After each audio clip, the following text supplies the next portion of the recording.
Welcome to Robert Kiyosaki's The Business of the 21st Century. Robert Kiyosaki is recognized internationally as one of today's leading financial experts. The author of the best-selling Rich Dad, Poor Dad, his books have been translated into 51 languages in 109 countries and sold more than 28 million copies worldwide. Robert has spent his life educating people on how to attain financial freedom.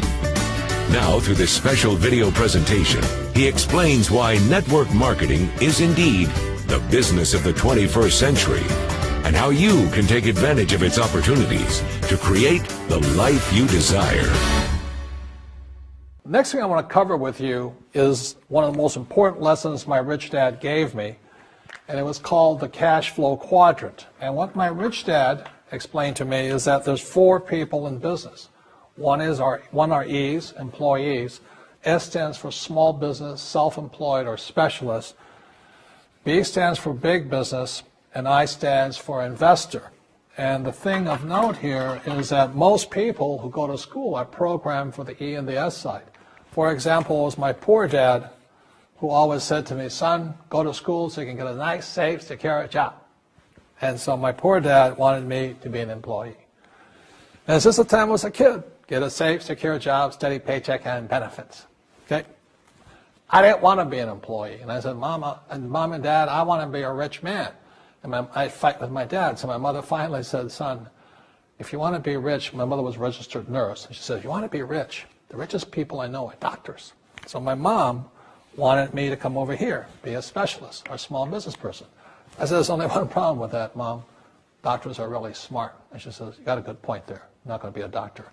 So I went to school. I have a Bachelor of Science degree. I can drive ships and I can fly planes. I flew for the Marine Corps. But I've never used any of that education because I wanted to become a business owner. So it was my rich dad who basically said to me, become a business owner and learn to be a professional investor. So one of the big differences here between these people is that it's called taxes. See, in 1943, in the U.S., the federal government passed a law that said employees had to pay tax before they got paid. So when you get your paycheck from your employer, you open it up, and voila, the government's always taken a sizable chunk of it. And the harder you work and the more money you make, the more money they take from you. So that's why it's not that good to be an employee, because you can never get ahead, because the more you work, more money you make, the greater they pay in taxes. Now, the doctors and lawyers and attorneys, accountants were all laughing, saying, oh, these guys, they're getting paying a lot of taxes. So naturally, the federal government changed the laws again. And so in 1986 in the U.S., a thing called the 86 Tax Reform Act, and it basically took a lot of the benefits away from people who are self-employed, small business, doctors, and lawyers. So today in America, unfortunately, these guys pay the highest percentage in taxes. It is tragic. And a lot of people think they're investors, but what they're really doing is they're just giving their money to people like mutual funds, companies, and all that. So they're investing, but they're not really investors. See, the big tax breaks are on this side. The laws are pretty tight here, but this area is very, very gray. So by being a business owner on the right-hand side of the quadrant, you can make a lot more money and pay a smaller percentage of taxes legally. And the key word is legally. In the investor quadrant, it is possible to make millions of dollars and pay 0% taxes legally. But you've got to know the difference. So one of the beauties of business for the 21st century is it allows people to make the transition from the E and the S side to the B side especially. And so you can become a big business owner. And the difference between an S and a B, small business and big business, is most of these guys can't quit working. Most small business owners, if they stop working for more than a month, the business collapses. They don't really have a business. Most of these people own a job. So the beauty of business for the 21st century, it allows these people to make the transition to the B side so that you don't have to keep working hard for money, and the money can actually come in passively. Then once you have your business up and running, then I always recommend you then begin investing with your excess cash, paying less and less in taxes. And that's the reason the rich are getting richer.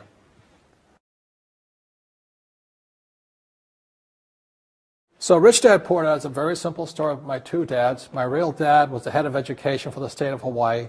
Great guy, PhD, like I said, head of education, smart guy, but he also ran for lieutenant governor of the state of Hawaii as a Republican. Unfortunately, he lost, and he ultimately died poor, so that's why I call him my poor dad. My rich dad, on the other hand, didn't finish school, but he ultimately became one of the richest men in Hawaii. So he was my best friend's father, and starting when I was just the age of 9, my rich dad began teaching me about money and business, and why the rich are getting richer, and why there's this big gap between the rich and everybody else today. So Rich Dad is a very simple, true story about two fathers, Rich Dad and Poor Dad, tell their two sons about money. And it was my poor dad always said, go to school, get a job, work hard, and all that stuff. And my rich dad says, you'll never get rich doing that, you'll never be a free man.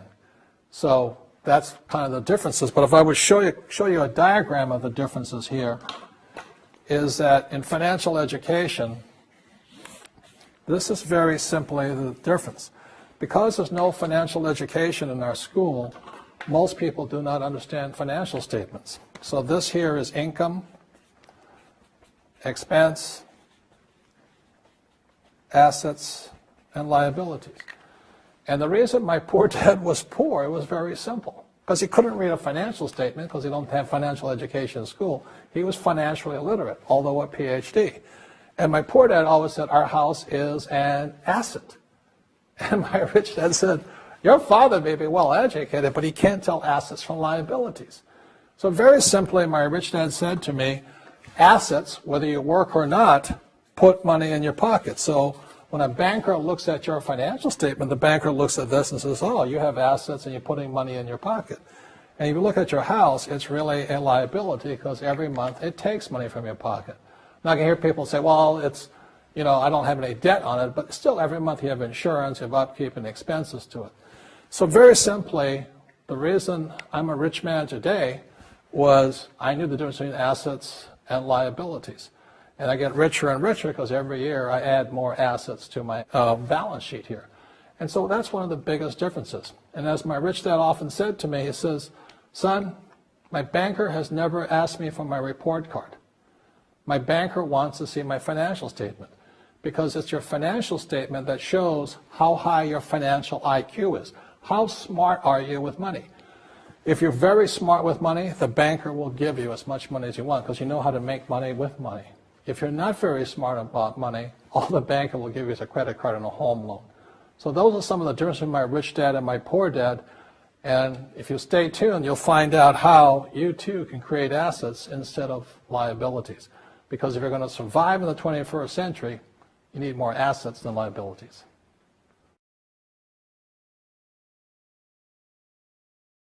As an entrepreneur, I have built many businesses from scratch. And as some of you know, a lot of them crashed also. Statistics show that most new businesses fail within the first 5 years, 90% in fact. And of the 10% that survive, the remaining 10% crash in the second 5 years. So in other words, most are gone in 10 years. So I've looked at many different models, and one that stands out for me is network marketing. And the reason for that, it takes very little upfront cash. It's low overhead. You can do it part-time. It means keep your daytime job, but do this part-time. And once the business is up and running, it can generate enough income so that you can move from the left side to the right side of the quadrant. So let me tell you about my introduction to network marketing because I had a very closed mind to it. Since I can build my own businesses, I said, why do I need a network marketing business? But about 15 years ago, I have a good friend, his name is Bill, and this guy is the best real estate investor I know. He has tons of assets in here. So I said, Bill, why did you start a network marketing business? And his answer was very simple. He says, it's my way of helping people. But more importantly, he says, the reason most people can't invest in real estate is because they don't have a business. They don't make enough money simply because taxes, debt, inflation, and retirement savings are killing them. They cannot even invest. So my friend Bill, who is a professional real estate entrepreneur, he says, I started a network marketing business so the people that worked with me could start their own business and then invest money with him. So with that, I realized then that network marketing wasn't about making money, but it was about helping people to help other people make money so they become financially free. So the beauty of network marketing, I said, like it's very low entry point, doesn't take much money, you can do it part-time. And where you profit is in most big corporations is they spend millions, sometimes billions of dollars in advertising. So rather than give that money to advertisers, network marketing depends on building a network. It's called word of mouth, like you recommend a movie to a best friend. So really, the reason I support network marketing, because it's not about selling. It's about people helping people build assets in the asset columns, becoming business owners, and then becoming investors, rather than going through all of this here, which most E's and S's go through.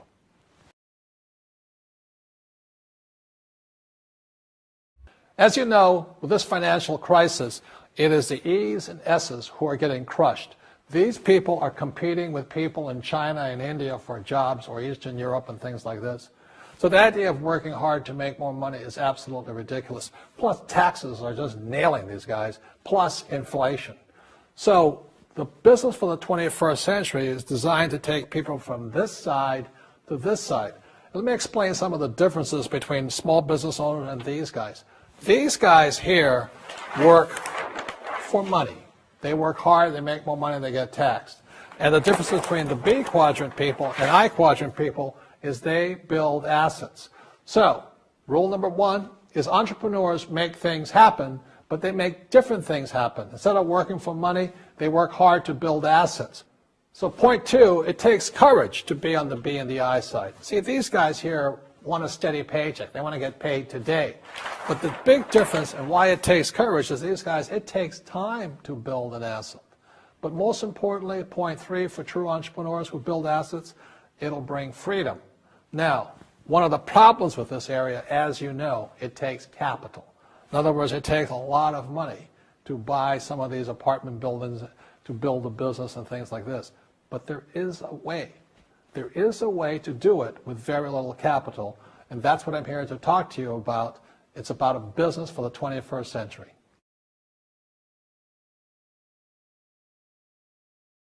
In this segment, I want to talk to young people, people who have not yet decided what they're going to do for the rest of their lives. You know, maybe you're in school or about to get in school or whatever you're going to do. But as I said, it was my poor dad always said, go to schools and get a safe, secure job. Unfortunately, in this financial crisis, many young people are coming out of school deep in college debt or college loans, and they can't find a job. I saw some stats that for young men 18 to like 25, if you're white, 19% of them are not finding jobs, even if they have a college degree. And for African Americans between 19 and about 25, 30% of them can't find a job. So my message to you is this, is wake up. Right now, before you get a job, before you get trapped in the corporate world or trying to climb the corporate ladder and make other people happy, and they don't really care about you because they're only here to invest for these guys only want for the investors, you know. You got to make a decision. And it was in 1974 when I came back from Vietnam. Again, I said, it was my poor dad. I said, go back to school, get my master's degree, and get my PhD. And I wind up just like him, desperate, out of money, not afraid of the real world. So I had to make the decision to dedicate my life to be here and to be here. And that's made all the difference. You don't get rich quick. It's harder, it takes courage, it takes time. I failed many times over here. But in 1974, I said I was going to dedicate my life to stay on this side, on the right side, on the B and the I side, and never go back to this way. So even when I was flat broke, when my businesses failed, I didn't go back here. I thought about it. And unfortunately, when I still go back home to Hawaii, I meet some of my uncles and aunts, and they still say the same thing to me. They go, have you got a job yet? I said, no, I don't. They go, oh, too bad. It's so bad you're unemployed. The point here is they can't see it. So these guys, all they know is job security. They don't know what freedom and having a lot of money is. All they know is living below their means, struggling, paying taxes, trying to save money. So I recommend to you, start your own business. Start now. Practice. It takes time. You will make mistakes. But it's one of the best experiences because if you're successful and you persevere and you're determined, you will find a freedom and an abundance of wealth these people will never know. In this section, I want to talk to you about a different kind of quadrant. Years ago, I found out there was 4 kinds of people in the world. You know, one type are people who must be right. These people know all the right answers. They went to school, they know everything. You can't tell them anything. This is not a good business for them because their minds are too set. Another kind of person is a person who must be comfortable. You know, the house could be on fire, but they're still watching TV, eating a hot dog, watching what's going on in the world. These people are toast because the world economy is not coming back. The world economy has moved on. And people who need to be comfortable will probably be left behind. So the people who need to be comfortable, you probably shouldn't talk to them because you only make them uncomfortable. And they're probably not going to make the move because number 1 priority is being comfortable. Another kind of person is a person who must be liked. You know, they want to please everybody. This is probably not the business for them either, you know, because they want somebody else's approval. They want to be the good little boy or girl saying, I did the right thing, didn't I? You like me, don't you? And so they'll probably not be successful in the 21st century because they'll probably want to be liked by people who have to be right. And people want to be comfortable. All right, good, be comfortable. All right, you're very right. You know, that's probably being liked.